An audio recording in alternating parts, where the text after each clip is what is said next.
Welcome back to another episode of Georgia Sports Nation. We got some more Hawks and Braves content on tap for you guys tonight.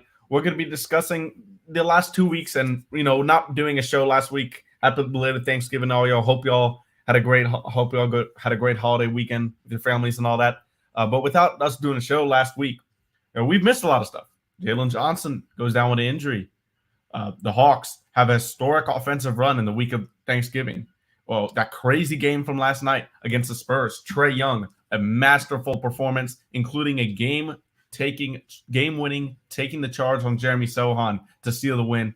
And we're going to be previewing the Bucks game as well. So a lot of stuff going on tonight for Hawks, and the Braves have definitely made some moves, signing Ronaldo Lopez, trading away Kyle Wright, Michael Soroka, Nicky Lopez, among others. And the main part of that is bringing in Aaron Bummer from the White Sox. So a lot of news that we missed over the last 2 weeks. And without further ado, let's get to it. So we'll start off with the unfortunate news about Jalen Johnson, who is going to now miss 6 to 8 weeks, most likely, or 6 to 7 weeks, most likely, with this wrist injury. Kyle Kuzma fouled him on a fast break. But, OG, what do you think we will miss the most from JJ being out?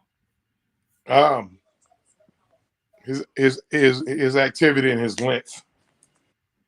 His activity and his length. We are really small. Very small. And he's not that big. He just got length. And we're gonna miss his length and his activity. I mean, we just gotta pull it together. It don't look like the team gonna make no moves, so it look like we're gonna have to soldier it without him. So, but we're gonna miss his length and his activity. Yeah, I think even more specifically for me, it's this team just does not have good point of attack defense. DeJounte Murray's not been the point of attack defender that we thought he was. DeAndre Hunter, when he has to switch on to small guards because DeJounte can't guard them, he gets blown by. So then we have a backline now with Saddiq Bey. And Saddiq Bey, in my opinion, has been the worst defender on the team. My God, he is awful. I think Trae is a smarter defender than Saddiq Bey. Smarter. Yeah. So that kind of just shows you how bad the defense has been, especially from Saddiq so far this season. And when you have poor point of attack, poor backline help side rotation, which in my opinion is JJ's biggest strength on defense, you're just going to give up 120, 130 points a night. And that's what the Hawks have been doing. I mean, we gave up 135 points last night against the Spurs, who is the worst offensive team in the league. We won the game because we're a top 3 offense in the league. But that's that really gives us a lot of vibes from last season. That's how we won a lot of our games. Yeah. Boy, I'm thinking about how brutal that defense is, man. I noticed a wrinkle last night, though. I noticed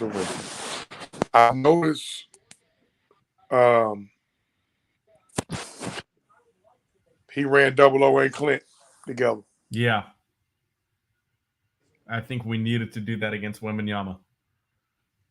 Yeah, but Onyeka was the only guy who had a shot at guarding him. Clint got a big block on him late, though. He did. Capella in the second half. In the second half of last night's game, Capella made a huge adjustment and didn't let Wemby dribble in space. And I think that's what helped him guard him in the second half because, he had his way with him in the first. But in the second half, he slowed down considerably. I think that's Capella. Huge props to Capella for that adjustment. Whether that was him, whether that was Quinn, whether it was the assistant coach telling him to do that. But I think the game plan defensively in the second half against Wembanyama was much better than the first because those first 10 minutes when he scored 10 points in the first quarter, it looked like we were going to be in for a long night. Yeah, I kind of figured that was going to taper off, though. I don't watch a few of his games this year, and he's done just that. Oh, really? Yeah, I kind of figured that was going to taper off. Yeah, there. But another thing we're really gonna miss, and we saw it against the game against the Celtics a week ago, was how poor our defensive rebounding is without Jalen Johnson. And you hinted at it. We're much smaller, and that's definitely true. But I think the biggest impact that we feel being smaller is only having Capella and Onyeka on the floor as positive rebounders for their position. No, DeJounte is as well. But only our centers now are positive rebounders at their position. DeAndre Hunter's not a good rebounder. Trae obviously is, not a good rebounder. So these guys are going to have to gang rebound. And what was interesting after that Celtics loss, Quinn Snyder said, we're small, we're going to have to gang rebound. Now, Snyder always preaches that we have to play with a fast pace. But when you crash the glass and gang rebound, send more guys to the boards, you're naturally going to play a slower offense. So it'll be interesting to see just the pace kind of develop for the next couple of weeks when we miss Jalen Johnson.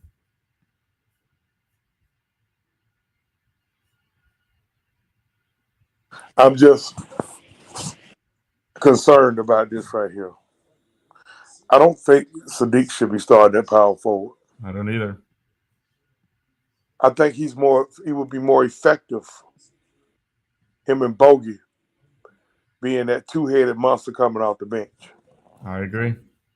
I think Snyder, and especially we'll preview the Bucks game in a little bit, and especially against the Bucks, which we know how well Giannis. We know how well Okongwu defends Giannis.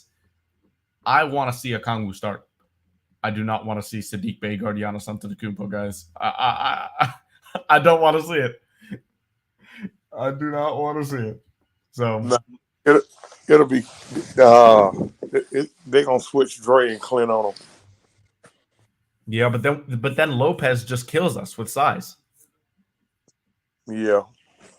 So I really think it's going to be either we have to outscore them or we have to play Okongwu and Capella together. I think those are only two options right there. Southside points out that Jeremy Sohan dropped 33 on us last night. We're going to get to recapping the specifics of that game in a little bit.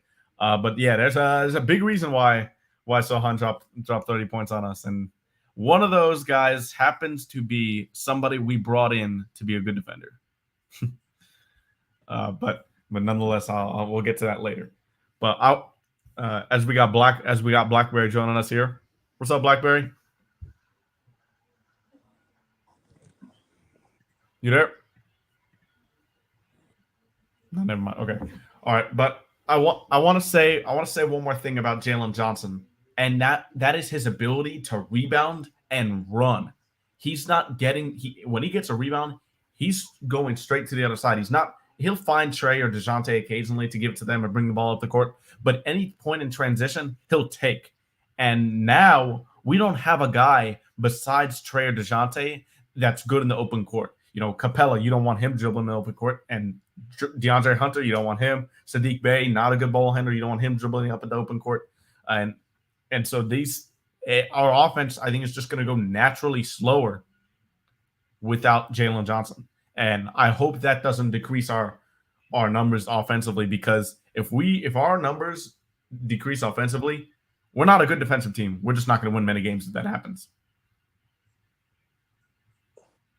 I agree. Yeah. I agree. Go ahead. See, the thing about it, I said Wednesday. I said on Wednesday, it was either Tuesday or Wednesday, I said, we may have to come to grips with.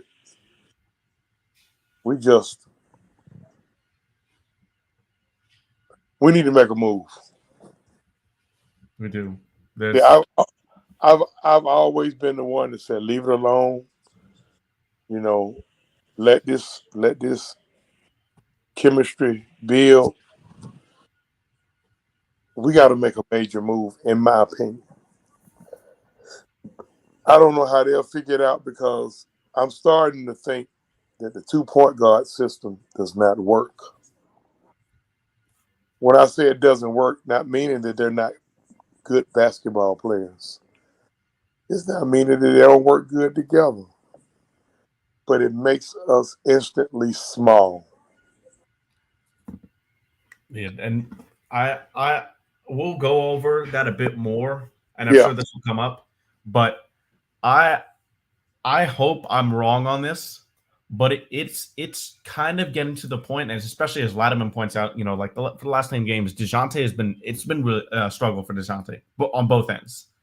Yeah. And I think Dejounte would be great, a point guard, a third, or even maybe second option on a championship caliber team with other defenders around him and like a top wing scorer. I think it'd be amazing. But I'm fearing that the front office took a swing, and I credit them for swinging, but it might have been a swing and a miss. And I'm nervous. I'm nervous that it's getting to that point. I hope I'm wrong, but I'm just nervous or worrying about that right now. Well, I said the other day, I said they need to move one. And please do not move. Please, if you're gonna move anybody, you've got to focus on just moving Dejounte, because you're not like Trae is. You can't build around Dejounte because he can't be a number one. We don't know if Trae could be a number one yet. We don't know that. So I think you still have to explore trading Dejounte way more before you can consider trading Trae. What I think it's a problem. I don't want to go too deep into this, but I think maybe it's old school of me, but I don't think your point guard, your primary ball handler, should also be your first scoring option. Yeah, I knew this would come up, and yeah, it is a like an older style of basketball, like to think of that. But history would be on your side. History would be on your side. So it's a challenge. It's a challenge for sure. It's not ideal. I'll say that it's not ideal, but hopefully we can be the team to break that mold within the next few years or something. Hopefully, I could go across my hand to count the point guards that were primary scoring option that were successful. Steph Curry's one.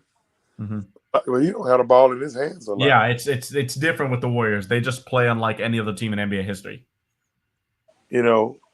Isaiah Thomas was one, but it ain't too many. No. If you want to count LeBron, but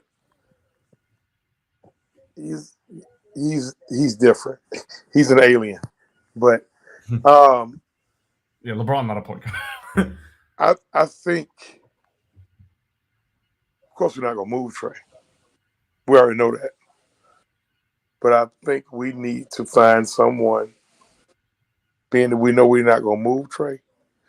We need to find someone who is a 1A scoring option with some size in that backcourt. Leave Bogey coming off the bench. That's his thing. That's his niche. Yeah. But I ain't trying to fire up the trade machine. People out there in Georgia Sports Nation, I'm not trying to fire up the trade machine. It's just something that I was thinking of. Hopefully, this shall pass. Hopefully, we hold on for dear life until JJ get back, and then maybe we can go on one of them runs. I hope so. And Trae and Levine, it sounds nice on paper, right? Two scores. You can have Trae not be able to have the ball in his hands every single possession, really, when he's on the court. But the thing is, that doesn't really help us defensively. We already are a top 3 offense, so I just don't see how it would help us that much. It sounds good on offense, but for me, Southside, it's just that wouldn't be the right move. So with that being said, let's go to this historic offense that we have right now, because in the week of Thanksgiving, y'all, the Hawks played a 157-152 game against the Pacers, in which they lost in regulation. I was at that game. What an insane game. That game, Buddy Hield, Aaron Neesmith, and Obi Toppin might have made the most difficult shots I've ever seen in the fourth quarter. Yeah, they Contested. made tough They hit shots. everything. They hit everything late in that game. And I was just like, yeah, the Hawks had horrible defense, obviously, throughout the first 46 minutes of the game. The last 2 minutes, you could do nothing but say, how did that shot go in? It was absurd. Absurd shot making from the Pacers. Tyrese Halliburton had 7 threes in the third quarter. Was just nuts. But the Hawks scored 152. Trae broke out of that slump. The next game, Trae had an amazing game against the Nets. And this is the next day. This is the next day, y'all. Not even with the day off. On a back-to-back, the Hawks win against the Nets after that game, and then they go into Washington and score 120. These 3 games, the Hawks scored the 7th most points in NBA history across a 3-game span on Thanksgiving week. Just absurd numbers from the Hawks offense, and carried them into the wins against the Wizards and the Nets.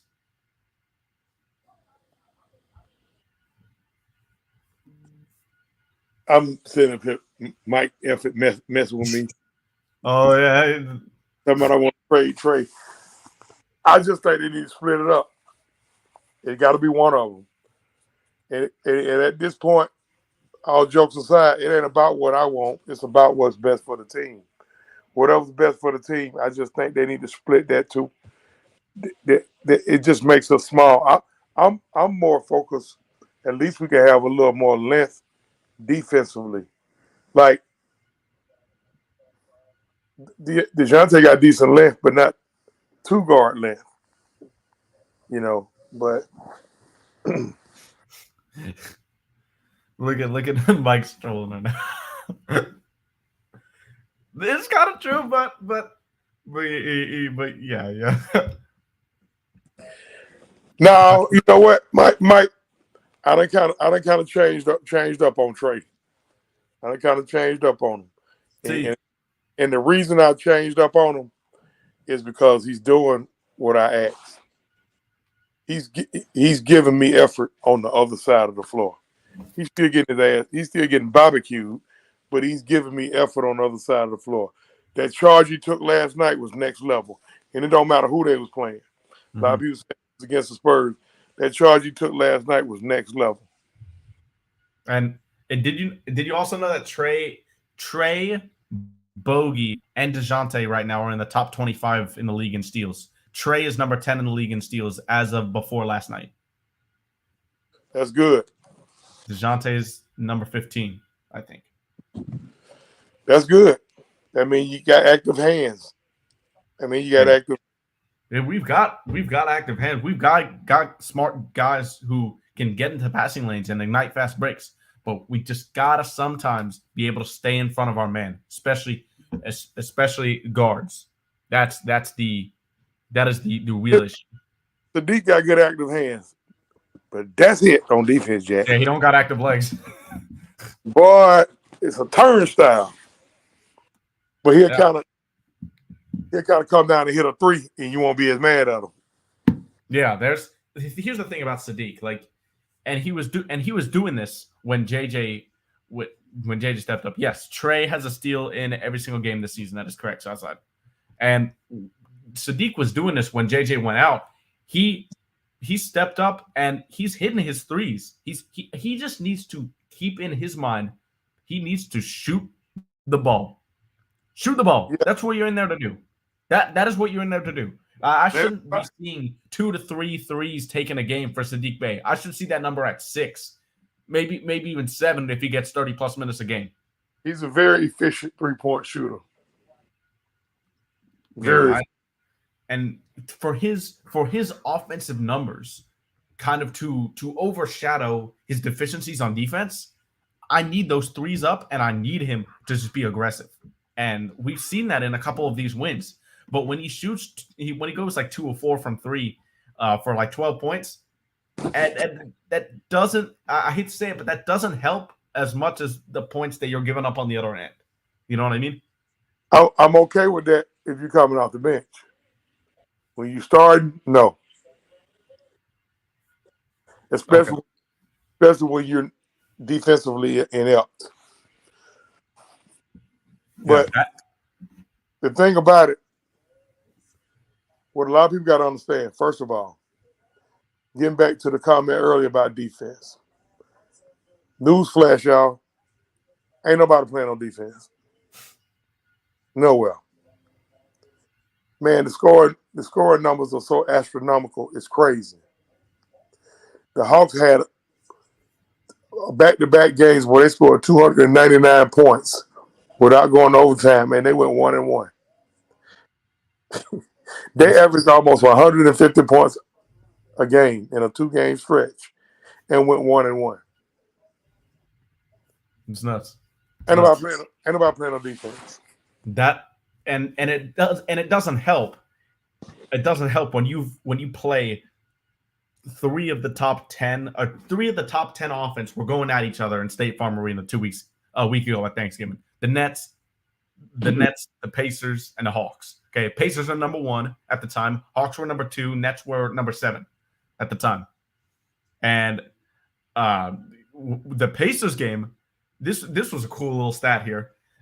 Before the game, the Pacers-Hawks game was set the over-under, I don't remember what it was set at, but it was the highest over-under pregame. It was the highest pregame over-under in 2 decades, almost 2 decades for the NBA.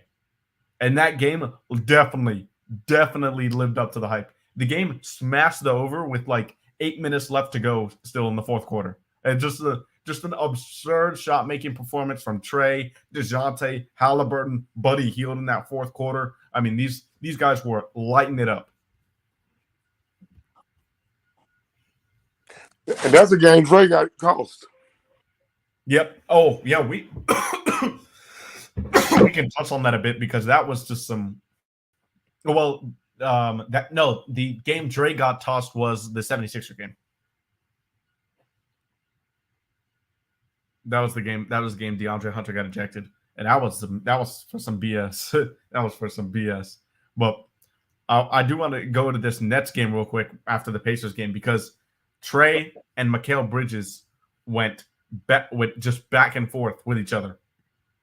They just went back and forth with each other in overtime, especially. Trae scoring 14 points, Mikal Bridges 11 points, and ultimately we got the 2-point win. But those 2 games back-to-back, for the Hawks to put together those 2 offensive performances and not have fatigue after the game against the Pacers, I did not expect that at all. I thought the Hawks would just be dead in the water for the Nets game, but they were not.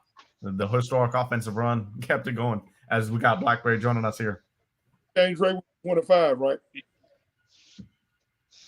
That Nets game. What Nets game? The game after he got tossed. Hunter. Yeah, was the Hunter got tossed in the 76er game. Who do we play out of 76ers? What'd you say? After the Sixers, who did we have? The Nets, we right? had No, after the Sixers, it was the Wizards, and we came back. Then it's the 76ers. I think it was the Celtics.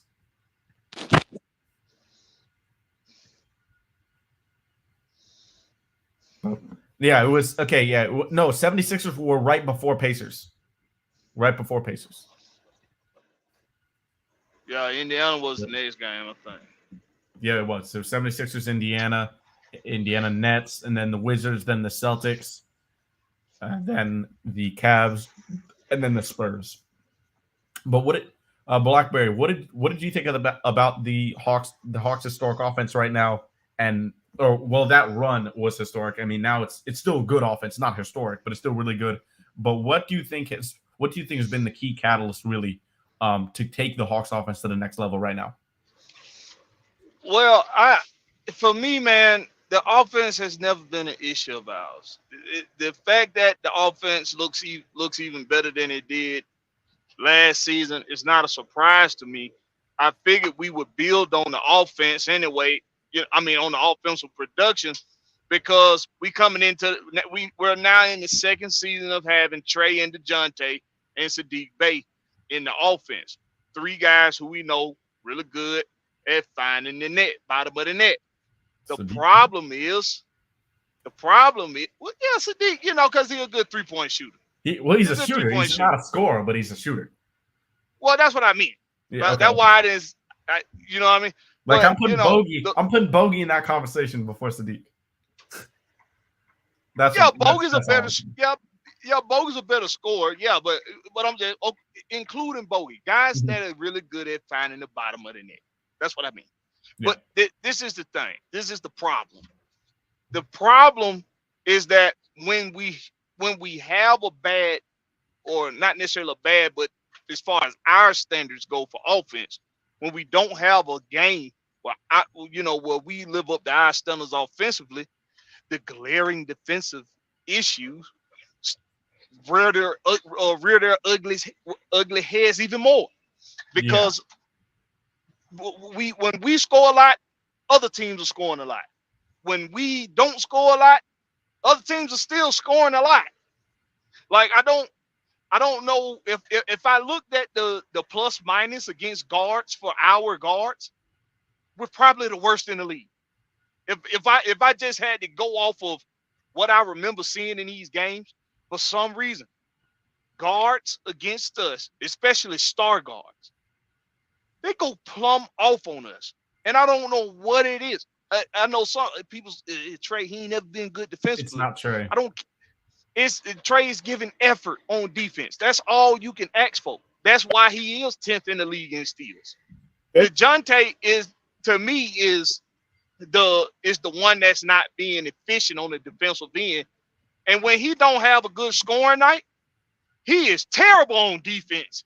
He doesn't. If he's bad on defense anyway, if he ain't scoring, he's even worse on defense. So it's just some efficiency got to come into play. And that's really what I'm hoping for, man. Can we get the defense to match the offense at least for a 10-game stretch, and then have a night off or 2? But at least for a 10-game stretch, can we have some, can we complement the offense with some defense? Yeah, and like like Latterman says, our pace is insane right now. Like, we want to have the most possessions possible so we can score as much as possible. This is what you want when you're an elite offensive team and a poor defensive team, because you want to beat the other team down the floor and have more opportunities to score. But the defense, our defense just will never be at the level where it needs to be with our current roster. And what kind of has irked me over the past few days really is how people expected the defense to just take a complete 180 and us to be like even 14th, 13th in defensive rating or something like that. Like, Quinn Snyder's not Quinn Snyder. Like, you can tell Quinn Snyder's a hell of an offensive coach. He's one of the best offensive coaches in NBA history. If you look at all of his numbers with the Jazz and what he did with that team, and now what he's doing with the Hawks. But people expected him to come in here and said, all right, you're a better coach than Nate McMillan, or you were regarded as one. You got to fix this defense. You're a terrible coach. That's what people are doing right now. I don't understand how you can look at this roster and blame the coach for the bad defense. You got to want to play defense, man. You got to want to play defense. Well, that ain't up to no coach. Yeah. We also just don't have the defenders. We don't have players who not even want to play defense, but are just, have a reputation of being good defenders. DeJounte did, but since he's been here, the point of attack defense is bad. That's why guards go off against us all the time, because obviously you're not putting Trae on guys like Donovan Mitchell, Tyrese Maxey, Tyrese Halliburton, these guys. You're not going to put Trae on him. You're going to put DeJounte on him. And if DeJounte's not delivering that defense, you're going to stick DeAndre Hunter on him. DeAndre Hunter struggles against quick guards.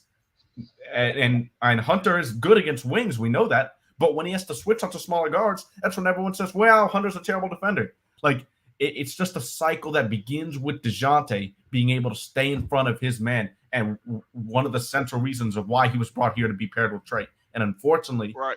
he hasn't delivered, in my opinion. And that's one defensive issue we got. Another that we gotta be bigger at the 4 and the 5, man. I fought a lot of them guys on We Talk Hawks TV about Trae being the focal point in the offense. I done came to terms. I done came to grips. We need a scorer that's more efficient than Trae, who we can go to throughout quarters 1 through 4. We know that Trae can come up for you in the clutch. We know Trae is going to be one of the best playmakers in the league. Outside of LeBron, Trae Young is the best playmaker in the NBA. I don't care what nobody say. You can't debate me on that. You can't fight me on that. You don't lead the league in total points and total assists for consecutive seasons and tell me that he ain't the best playmaker outside of LeBron James. I think he's better than LeBron. He's a better passer than LeBron, I think. Well, that's a conversation for another day. Yeah. Okay. We'll have another day. I think there's somebody else better than those two, but we'll go. That'll be another day. That'll be another day. As much hell as I done gave him, I can't argue that. Right. But his efficiency it's never going to be what fans want it to be because of his style of play and because of his stature. We already know he's not an efficient shooter. We know this. We got to get somebody that's more efficient. I need a 24 plus a night guy who I can count on through every quarter to be able to deliver at the forward position. I need that at the forward. But at the 4 and the 5, we need to be bigger. I have no problem with Clint being your starter because he's a rebound machine, especially on the offensive boards. I have no problem with that. But we got to get bigger at the 4 and the 5 off the bench. For one, Sadiq Bey can't be your power forward. He cannot. Can't be a small forward either. That's the problem. I mean, but I'd rather him at the 3 than the 4. He's just not quick enough. That's the issue with Sadiq. He's just an in-between guy. No, right. But him at the about the scrimmage and I am at the 4. You see what I'm saying? So, man, I ain't trying to take over the show, man. All I'm trying to say is, Mike, kind of stiff. Sadiq kind of stiff.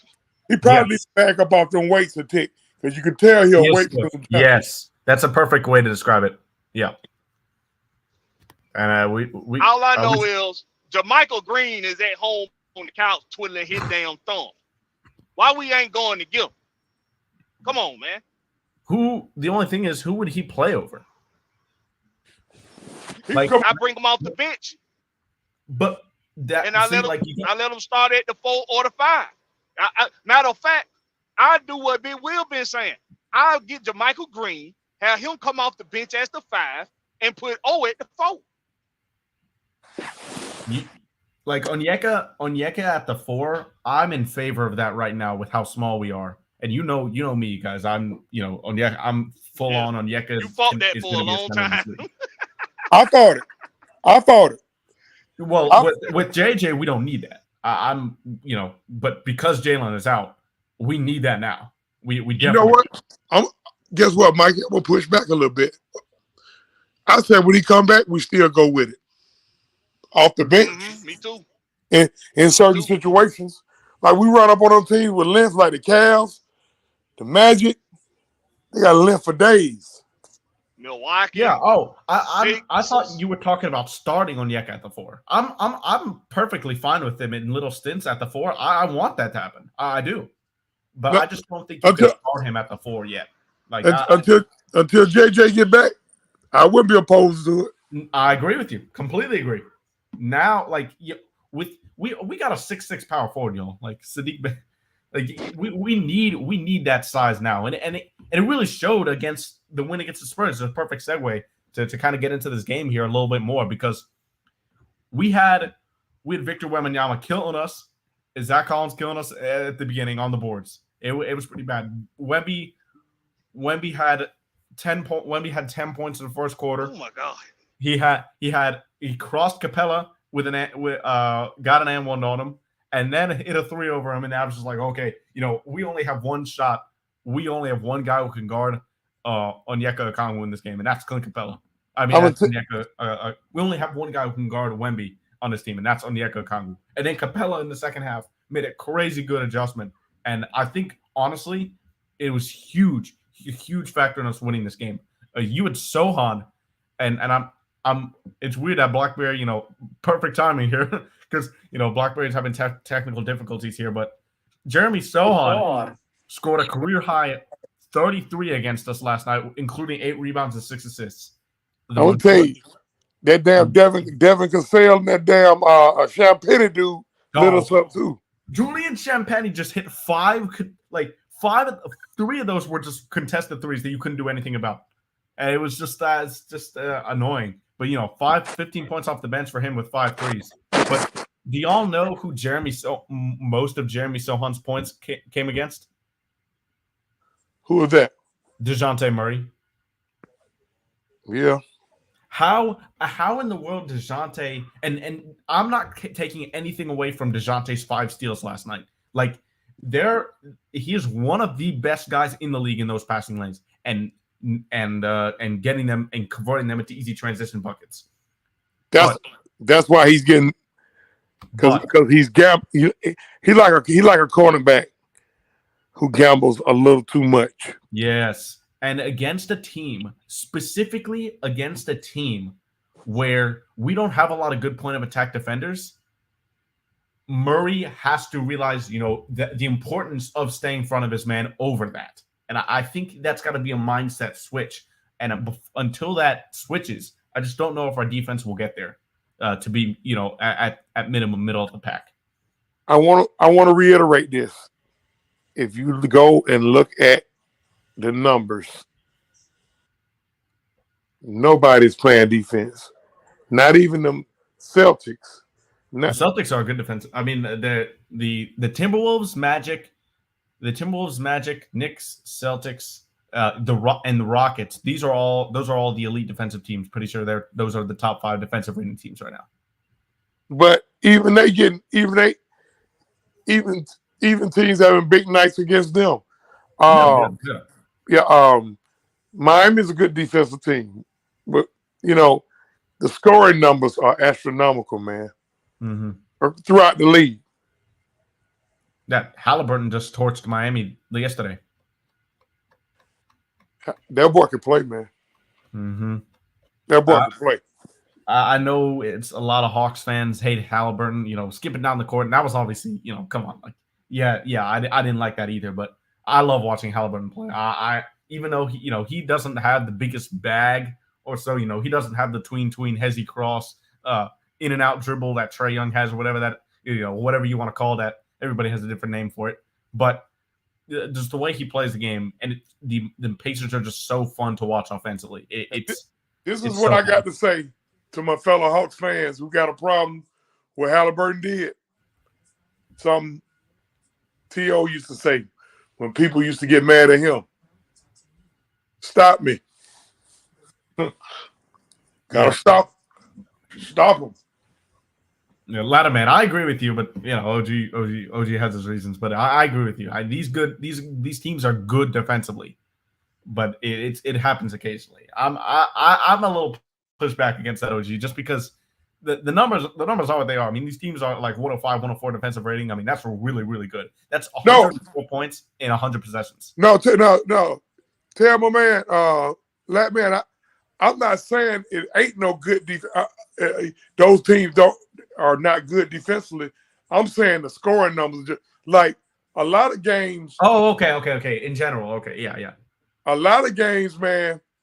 Like we talked about the boy that hit 3 threes last night with hands in his face. Mm-hmm. Man, folks just making shots. That's gonna taper off down the stretch. That's gonna taper off in the playoffs. Trust me. It probably will. You're right. It probably will. And yeah, I completely agree with this. Trae, like with the Halliburton trade debate, there are Hawks fans, some who hate Trae, who says Halliburton clears Trae Young. And to them, I'm gonna say this, and then we can move on a little bit. But Trae Young has been game planned for. Trae Young has been to the conference finals, averaging 31-9 on a playoff run. Trae Young has been. Trae Young has averaged has totaled the most points and most assists through 2 years in the NBA. Tyrese Halliburton's a great player. He's an all-star for a reason. Turnovers too now. And Trae turns the ball over. Those slick. That was some hating shit that with a Blackberry. Trae turns the ball over, but look at Jokic's turnovers. Anybody who has the ball and who play makes like that is going to turn the ball over. Yeah, I know. I'm just talking. And I think Jokic is the best passer in the league. I think he's better than Trae. Trying to get a rise out there, ain't gonna let you do it. Ain't gonna let you do it. Halliburton has not been game plan for, and has not been treated like a star in this league yet because he hasn't won. I know Trae Young hasn't won a championship, but he's been to the conference finals. There's a difference with that. There's levels. And Trae, that was Halliburton's 44 career high game with 44 points this last night. Trae's done that 10 times already and has had more than 5 games with 10 plus assists in addition to those 45 plus point games. So there's levels. And I love Halliburton. But yes, Trae is better. Any specific things you guys want to touch on the Spurs on the Spurs game from last night real quick? Because I did want to touch on one more thing, but all I got to say is, listen, man, all Hawks fans, right now we are in no position to be mad about how we won. Yeah, that was a 3-14 team last night, but hey, on some nights you just got to go and get it done, and that's what the Hawks did last night. Some nights you just got to go and get it done. I mean, we won playing basketball. Yeah, and basketball is more than just shooting the ball. There's more to it than that.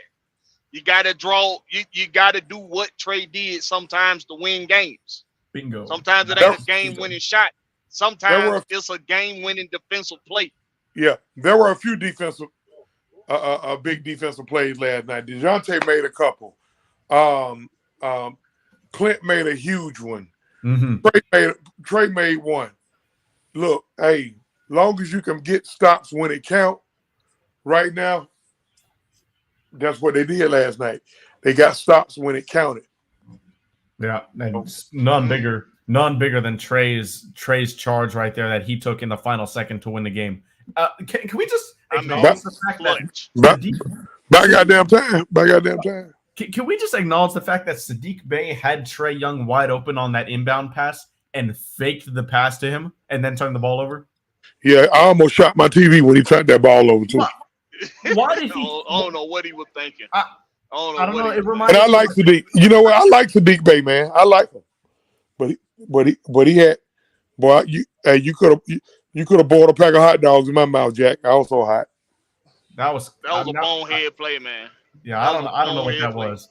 But Trae in this game finished an efficient 15 of 29 from the field, 13 of 16 from the line, 45 points, 14 assists, and like Southside pointed out, had those 2 steals. And only 2 turns. Only 2 turnovers to 14 assists. I mean, when you do that, you take a charge to win the game. And the crazy shots that he was hitting, 20 points in that third quarter. He went on a personal 12-point run. He had the last 12 points for the Hawks in that third quarter. I mean, this dude just turned on the afterburners in the third quarter. And that game was what you call a Trae masterpiece. That was the Trae masterclass.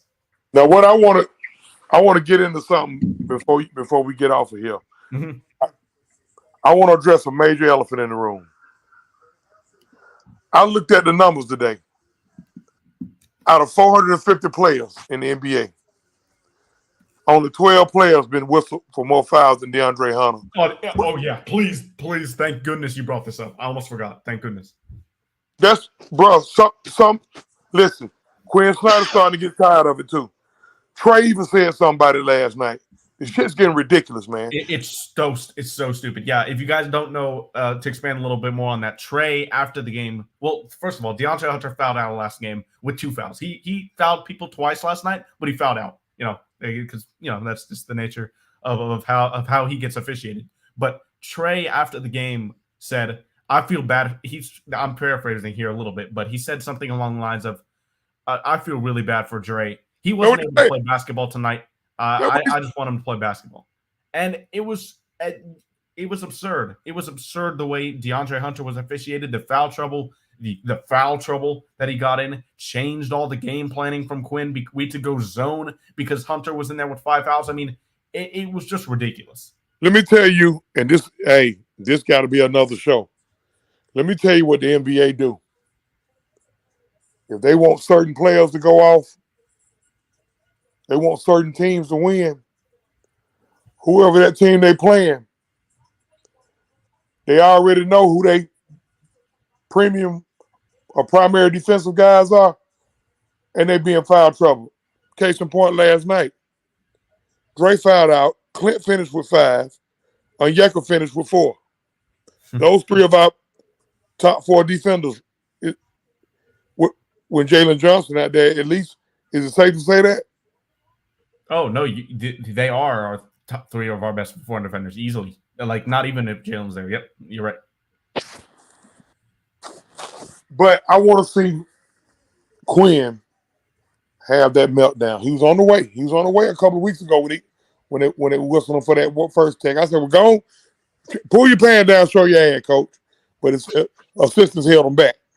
See, I need one of them meltdowns where the assistants can't even hold him back, where the police officers got to escort him out of the building. Bruh. Because but it's 2 guys. And listen, it's 2 guys you got to go to war for. He said something last night in the post-game presser. He got to go to war for Trae. He got to go to war for DeAndre, because DeAndre is the guy who he assigned to the other team's premium wing scorer. And he getting sick of it. He getting sick of it. Man, what he said last night defending Trae, I got the utmost respect for him. He said, "Okay, now we can kill the narrative." Mm-hmm. That's what a coach supposed to defend his star like that. Yeah, did exactly that. It's time to kill the narrative. This man will play some defense. Yeah, who knows if this can spark a winning streak and just take off. But that seems just like one of the biggest momentum, narrative changing plays in Trae's career. And he had 45, 14, and a game winning charge. Just crazy stuff from Trae. Blackberry, did you want to say something before you had some technical difficulties there? You there? I don't think he's there. All right. Yeah, he probably in that truck, man. You know how that go. Yeah. All right. Let's move on. Yeah, man. I keep hitting these little bad spots. I keep hitting these little bad spots, man. But we can go on. Just go on. We can move on. All right. Previewing the Bucks game tomorrow. Now, I'm gonna preface this by saying we all Hawks fans all know that we play the Bucks well. We have competitive games against these guys. We might not always win, but it's going to be tight. And we already beat them in the 3rd game of the season. We blew them out. And do you want to know what was the single biggest reason I think that we blew them out? DeJounte Murray stayed in front of Damian Lillard and he locked him up for the entire game.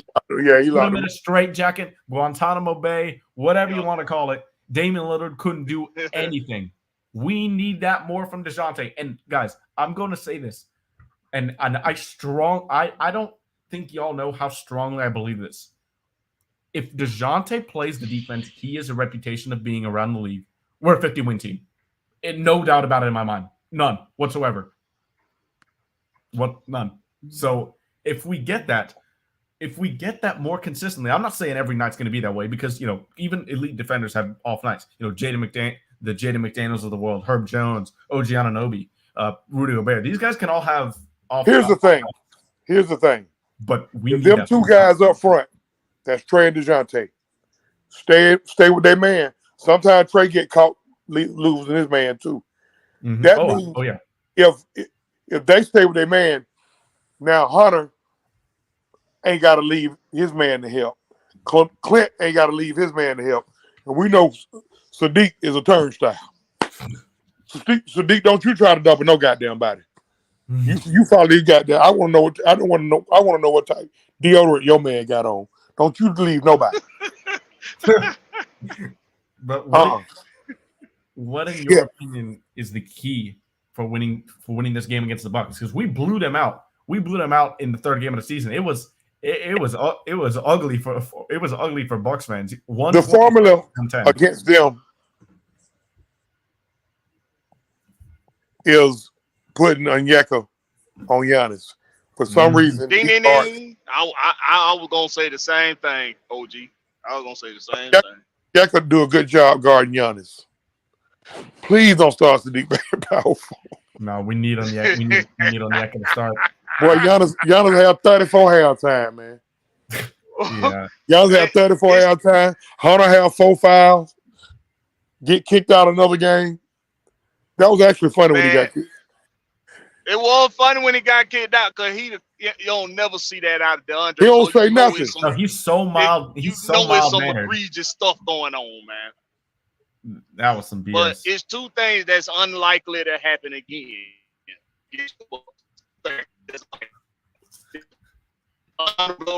That's unlikely.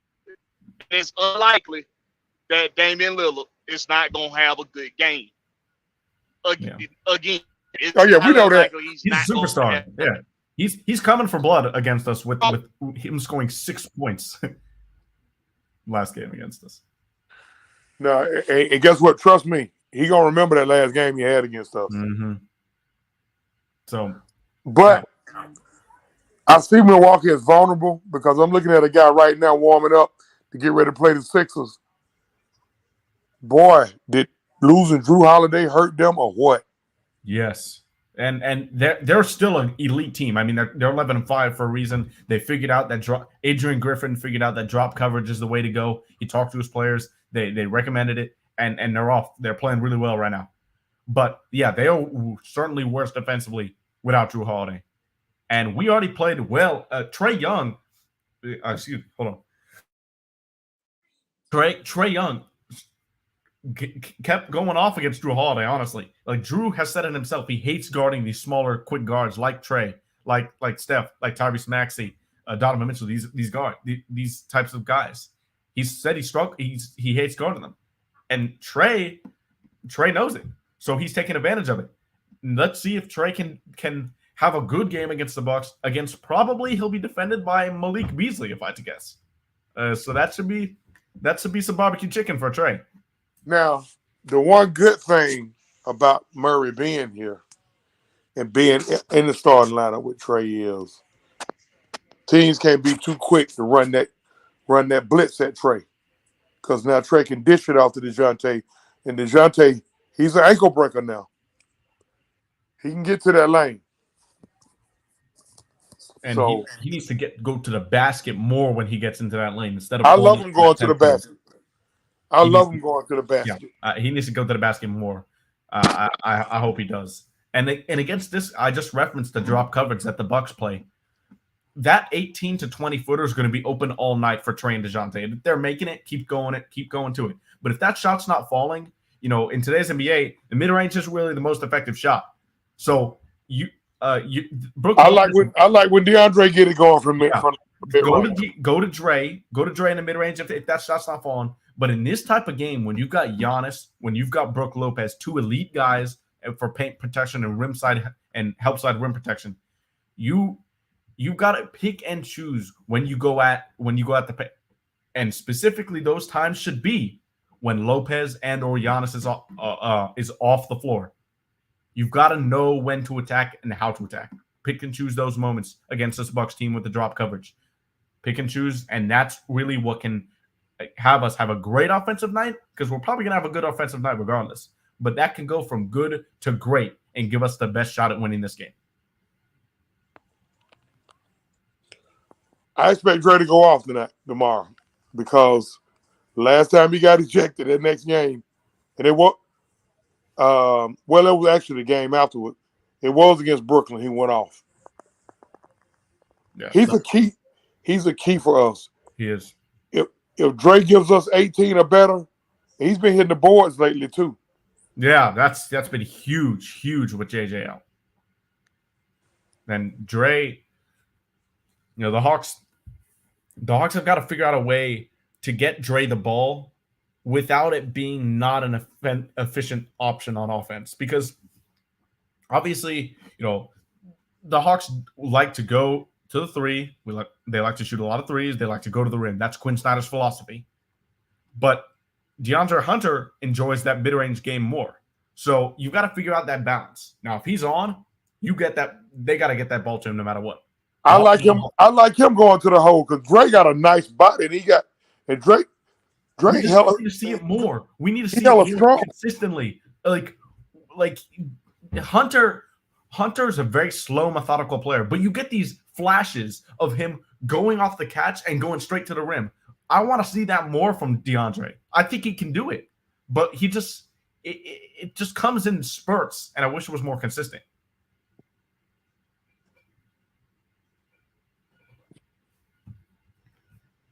I like when he play angry. When he play angry, he kind of channels his focus. You just got to keep him on the flow. Yeah, gotta avoid that foul trouble. And anything else before we get to a little bit of Braves talk? That's it. All right, let's hopefully Hawks get this win tomorrow, and we're on to a little bit of Braves talk here. There's been a lot of Braves action actually so far in these past couple weeks. First thing to go over, the Braves trade Kyle Wright, Mike Soroka, and Nicky Lopez, and a few other guys in there, but mainly in the Aaron Bummer trade. And these guys, Kyle Wright meant a lot to Atlanta. He went actually to the Royals. But what was your guys' first reaction when you saw Kyle Wright getting traded? Michael Soroka, we kind of knew it was a possibility, but Kyle Wright, I did not expect. The Braves just had back-to-back years where many had us to win it, and we came up short and against the same team. Kyle is not going to be available at all this year. I think Alex may be ready to open up the checkbook. I see they from what I'm hearing, they're close to a deal with Dylan Cease. I don't know. They got to get another frontline starter. Now, I will say this. I think our bats going cold hurt more than our pitching in that series against Philly. Oh, yeah, definitely. The bats were the reason we lost. But no Charlie Morton because he wasn't going to be available to the NLCS. All you had was Strider. And an injured Fried. Fried, we had all the game we won. He started. Yep. I wasn't worried about Max because I know Max. Had we got past Philly, Max was going to be locked in. Charlie was going to be there. I was just so disappointed we didn't get past Philly. But getting back to the trades, I didn't want to see Kyle Wright go, but I understand why. I definitely didn't want to see. I feel bad for Soroka. I do too. I do. I really do. Soroka went from one of the top up-and-coming starters in the league to, oh boy. It sucks. It's no other way around it. It's just it's a terrible story for him, just who started off so well. And it was great that he came back, but he just really wasn't ready. And it's true. You're right. These guys were not going to help us this year. And the Braves are in win now mode. We're looking for a trade with Dylan Cease. We were in the market for Aaron Nola and Sonny Gray both. Didn't end up signing with us, but Alex Anthopoulos said the payroll is going to increase this year. I have reason to think he put out a good contract for those two, but Aaron Nola actually turned down more money from the Braves to stay with the Phillies. Sonny Gray, we don't know, but we do know that about Aaron Nola. Now, I know you love this guy, and so do I. Do you move Marcel for Soto? For Juan Soto? Yeah. If it's not too much, I think you do.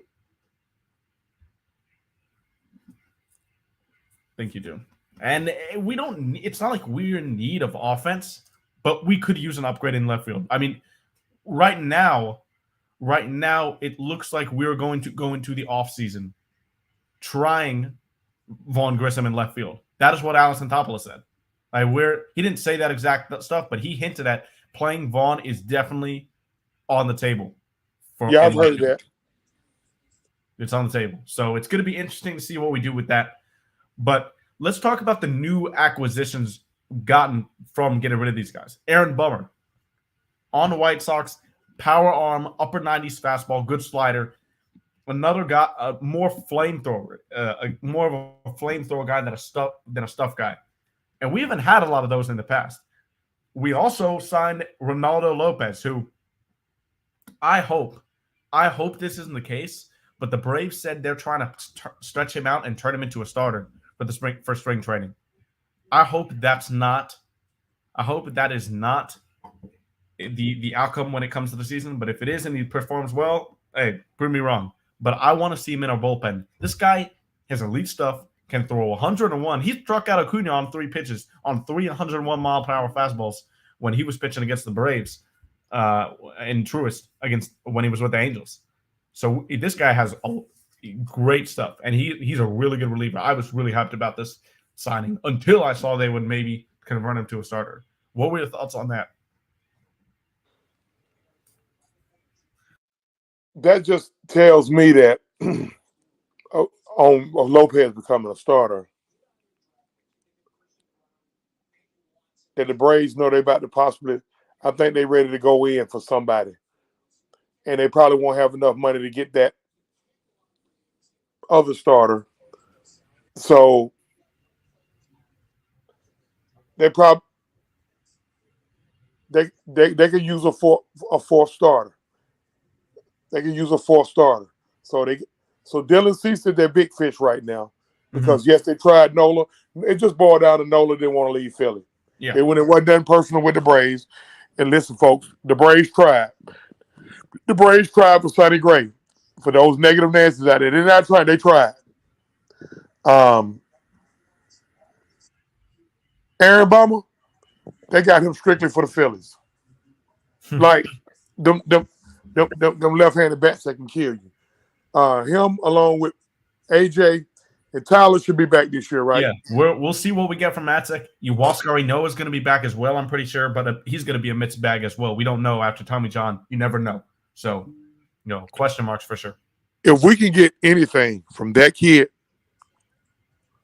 we'll be sitting all right. Yeah. No, we're going to have a really good bullpen. I don't think, we'll always saying our bullpen always inconsistent. I really don't believe we are, but I think the Braves. They got good bullpen. I think the Braves will have a good bullpen, and we'll want them to go out there and have a 0.00 ERA for 162 damn games. That ain't gonna happen. It's not gonna happen. Yeah. God damn it. It just won't happen. But the Braves will have a good bullpen this year, and we are definitely not done this offseason making moves. Left field is still available. We need to still get another starter, in my opinion. Dylan Cease, like you mentioned. Ohtani's still out there. Yamamoto is still out there.